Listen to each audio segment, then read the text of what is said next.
गौतम बुद्ध और 3 अधूरे सवाल। एक सुबह बुद्ध ने आश्रम में घोषणा की, आज मैं 3 सवाल पूछूंगा।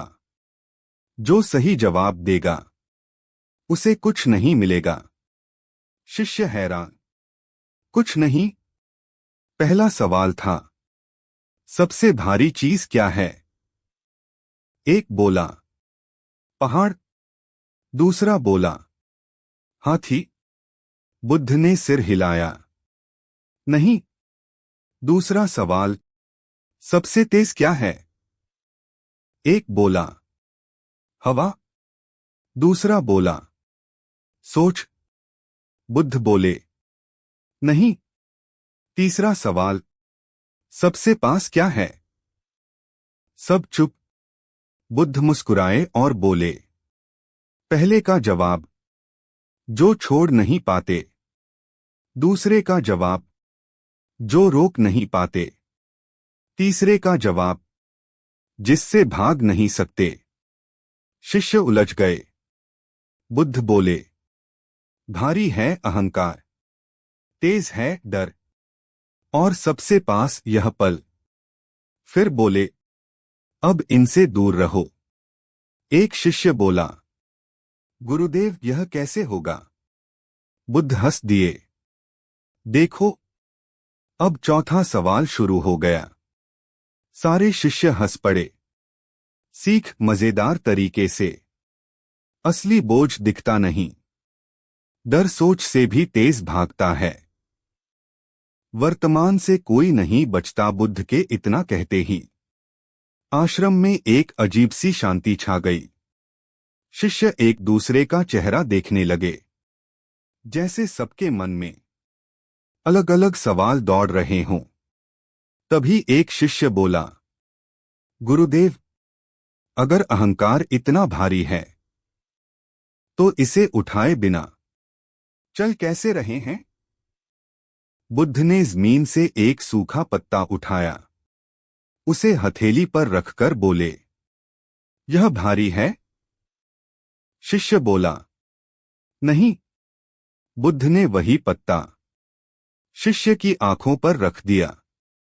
अब शिष्य घबरा गया, अब दिख नहीं रहा। बुद्ध बोले, अहंकार भी पत्ते जितना ही हल्का है, लेकिन जब आंखों पर बैठ जाए तो पूरी दुनिया गायब कर देता है। कुछ शिष्य हंसे, कुछ चुप हो गए। तभी वही शिष्य जो हर बार जल्दी बोल पड़ता था, उछलकर बोला, गुरुदेव, डर सबसे तेज है, तो क्या उससे भागना चाहिए? बुद्ध मुस्कुराए, कुछ नहीं बोले। वे धीरे धीरे चलकर आश्रम के कुएं के पास पहुंचे। कुएं में झांका, बोले, कूद जाओ। शिष्य के चेहरे का रंग उड़ गया। डर लगता है। बुद्ध ने कहा, देखा, मैंने डर के बारे में कुछ किया नहीं, फिर भी वहां आ गया। सब हंस पड़े। बुद्ध बोले, जिससे भागते हो वह पीछे पीछे आता है, जिसे देखते हो वह धीरे धीरे छोटा हो जाता है। फिर अचानक बुद्ध ने कुएं में एक कंकड़ फेंक दिया। छपाक, लहरें उठीं। फिर सब शांत। बुद्ध ने पूछा, लहरें कहाँ गईं? एक शिष्य बोला, खत्म हो गईं। बुद्ध ने सिर हिलाया, नहीं, वे बस शांत हुई हैं। इतना कहकर बुद्ध वहीं बैठ गए।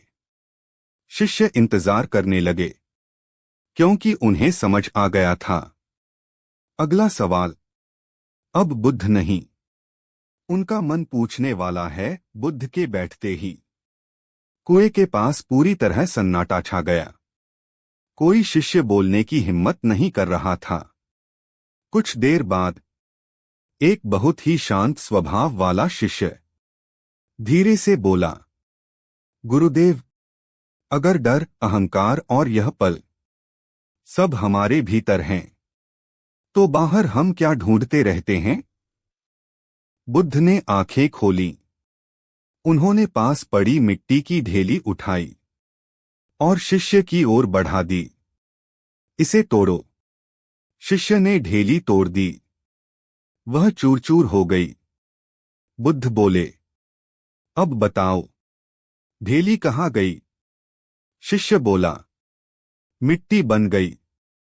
बुद्ध मुस्कुराए, नहीं, वह मिट्टी ही थी, बस आकार का भ्रम था। शिष्य अचानक चुप हो गया, मानो उसके भीतर कुछ टूट गया हो। तभी वही जल्दी बोलने वाला शिष्य फिर खड़ा हो गया। गुरुदेव, अगर सब भ्रम है तो सीखने का मतलब क्या? बुद्ध हंस दिए। उन्होंने एक दिया जलाया। बोले, अंधेरे को हटाने के लिए तुम अंधेरे से लड़ते हो या दिया जलाते हो? शिष्य बोला, दिया। बुद्ध बोले, सीख वही दिया है। भ्रम से लड़ना नहीं पड़ता। समझ आ जाए तो भ्रम अपने आप चला जाता है। हवा चली, दिए की लौ कापी, लेकिन बुझी नहीं। बुद्ध ने दिए की ओर देखकर कहा, देखो, हवा आई, लेकिन लौ नहीं घबराई। एक शिष्य ने पूछा, क्यों? बुद्ध बोले, क्योंकि उसे पता है।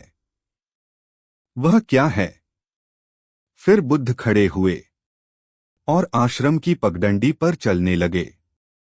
पीछे पीछे सारे शिष्य खामोशी से चल पड़े।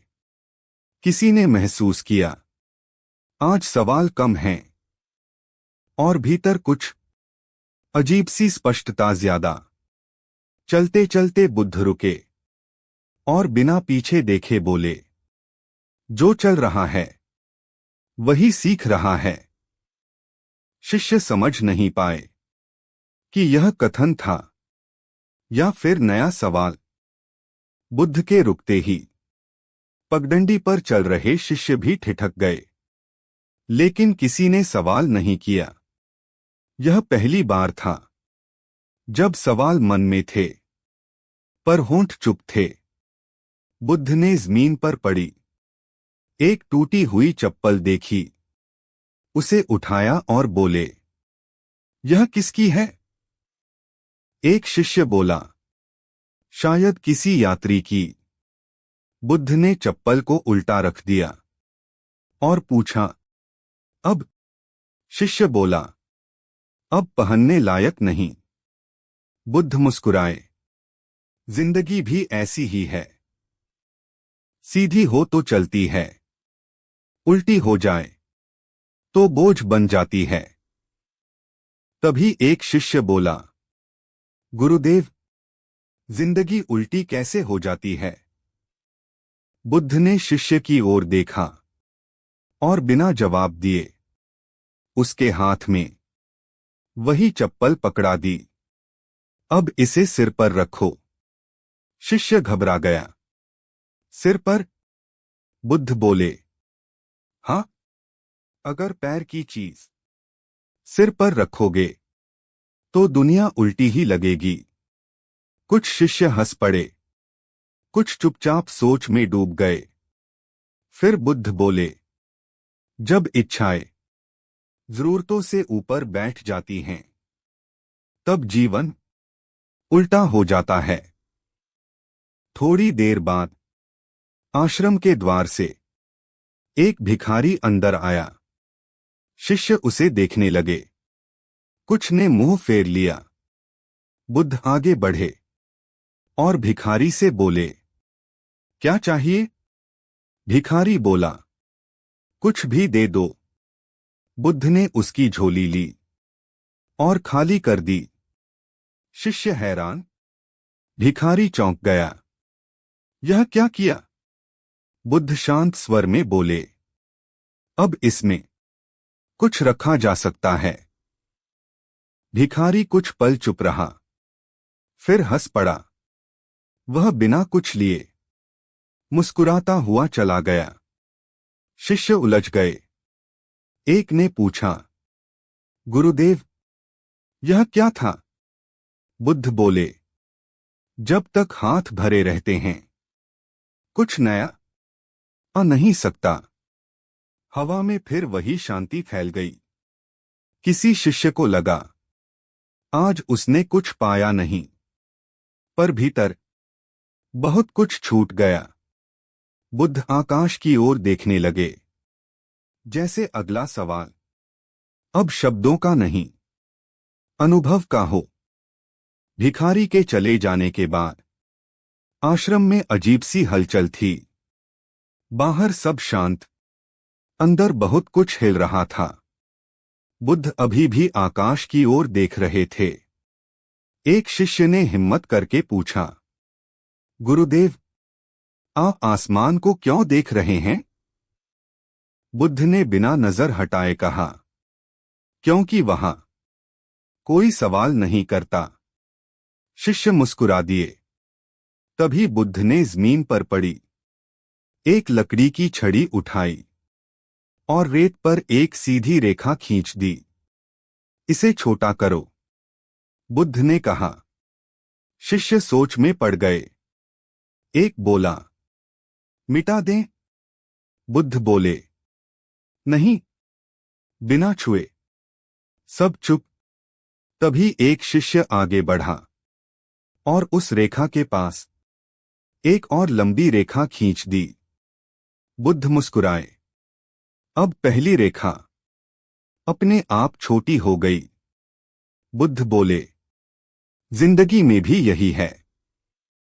किसी से लड़कर खुद को बड़ा नहीं किया जाता, खुद को बढ़ाकर सब छोटा हो जाता है।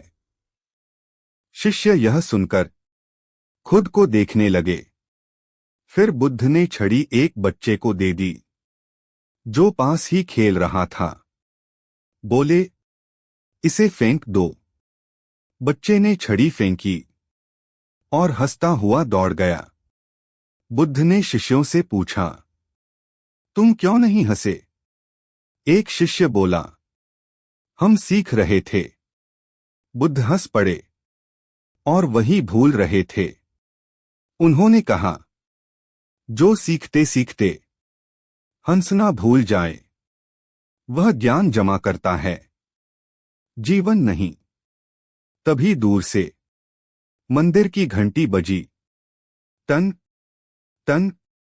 बुद्ध बोले, सुनो। शिष्य ध्यान से सुनने लगे। घंटी की आवाज धीरे धीरे खामोशी में घुल गई। बुद्ध ने पूछा, अब आवाज कहाँ है? एक शिष्य बोला, खत्म हो गई। बुद्ध ने धीरे से कहा, नहीं, वह सुनने वाले में उतर गई है। उस पल कई शिष्यों ने महसूस किया, कुछ शब्द दिमाग में नहीं, सीधे भीतर उतर रहे हैं। बुद्ध ने आंखें बंद कीं और बोले, जब सुनने वाला तैयार हो जाए तो शब्दों की जरूरत नहीं रहती। हवा चली, पत्ते हिले और आश्रम किसी अनकहे उत्तर से भर गया। घंटी की आखिरी गूंज हवा में घुल चुकी थी, लेकिन शिष्यों के भीतर अब भी कुछ कांप रहा था। बुद्ध ने आंखें खोलीं और बिना किसी को देखे बोले, जो आवाज सुनाई नहीं देती वही सबसे ज्यादा बोलती है। एक शिष्य ने धीरे से पूछा, गुरुदेव, हम उसे कैसे सुने? बुद्ध ने पास पड़े एक मटके को उठाया। उसमें थोड़ा सा पानी था। उन्होंने मटके को हिलाया। छप छप आवाज हुई। फिर मटके को जमीन पर रख दिया। पानी शांत हो गया। बुद्ध बोले, जब भीतर हिलना बंद हो जाए तभी मौन की आवाज सुनाई देती है। तभी एक शिष्य बोला, लेकिन भीतर तो हर समय कुछ न कुछ चलता रहता है। बुद्ध मुस्कुराए। उन्होंने शिष्य के हाथ में एक कंकड़ रख दिया। इसे कसकर पकड़ो। शिष्य ने मुट्ठी भींच ली। बुद्ध बोले, अब दर्द हो रहा है? शिष्य ने सिर हिलाया। छोड़ दो। शिष्य ने कंकड़ छोड़ दिया। बुद्ध ने कहा, विचार कंकड़ नहीं हैं, उन्हें पकड़ना हमारी आदत है। शिष्य समझने लगे, पकड़ कम हो रही है। तभी आश्रम के बाहर से एक यात्री आया। उसके चेहरे पर थकान थी और आंखों में बेचैनी। वह बुद्ध के सामने बैठ गया और बोला, मैं बहुत दूर से आया हूं, शांति पाने। बुद्ध ने पूछा, शांति कहाँ खोई? यात्री चुप। बुद्ध बोले, जो खोया नहीं उसे पाने कहाँ जाते हो? यात्री की आंखें भर आईं। वह कुछ बोल नहीं पाया। बुद्ध ने बस इतना कहा, थोड़ा बैठो। यात्री बैठ गया। कोई मंत्र नहीं, कोई उपदेश नहीं। कुछ देर बाद यात्री के चेहरे की सख्ती ढीली पड़ने लगी। वह उठा, नम्रता से झुका और बिना कुछ कहे चला गया। एक शिष्य ने पूछा, गुरुदेव, आपने उसे क्या दिया? बुद्ध ने जमीन की ओर देखा और कहा, थोड़ा सा रुकना। शिष्य पहली बार समझ रहे थे, भागना ही सबसे बड़ी अशांति है। बुद्ध ने पगडंडी की ओर कदम बढ़ाए। शिष्य फिर उनके पीछे चल पड़े। आज कोई जल्दी में नहीं था। कदम हल्के थे और मन पहली बार अपने ही साथ चल रहा था। पगडंडी थोड़ी संकरी हो गई थी। दोनों ओर पेड़ों की डालियां आपस में बातें कर रही थीं। एक शिष्य ने ध्यान दिया, बुद्ध अब धीरे नहीं, बहुत धीरे चल रहे थे। उसने पूछा, गुरुदेव, आज आप इतने धीमे क्यों हैं? बुद्ध रुके, पीछे मुड़कर सबको देखा और बोले, क्योंकि आज मुझे कहीं पहुंचना नहीं है। शिष्य अचकचा गए। एक बोला, लेकिन हम तो सीखने चल रहे हैं। बुद्ध मुस्कुराए, सीखना मंजिल नहीं, चलने का ढंग है। इतना कहकर उन्होंने जमीन पर गिरी एक टहनी उठाई और रास्ते में रख दी। इसे पार करो। कुछ शिष्य आसानी से लांघ गए, कुछ ने उसे हटाया। एक शिष्य वहीं रुक गया। बुद्ध ने पूछा, तुम क्यों रुके? शिष्य बोला, मैं तय नहीं कर पा रहा कि लांघूं या हटाऊं। बुद्ध हंस दिए, यही तो परेशानी है। रुकना भी एक चुनाव है। शिष्य चुप हो गया। आगे चलते हुए उन्हें एक छोटा तालाब मिला। पानी बिल्कुल शांत था। बुद्ध बोले, देखो। शिष्य बोले, पानी साफ है। बुद्ध ने तालाब में एक छोटा सा पत्थर फेंका। लहरें फैल गईं। बुद्ध ने पूछा, अब? शिष्य बोला, पानी गंदा हो गया। बुद्ध ने सिर हिलाया, नहीं, पानी वही है, बस लहरें दिखाई दे रही हैं। थोड़ी देर में लहरें शांत हो गईं। पानी फिर साफ।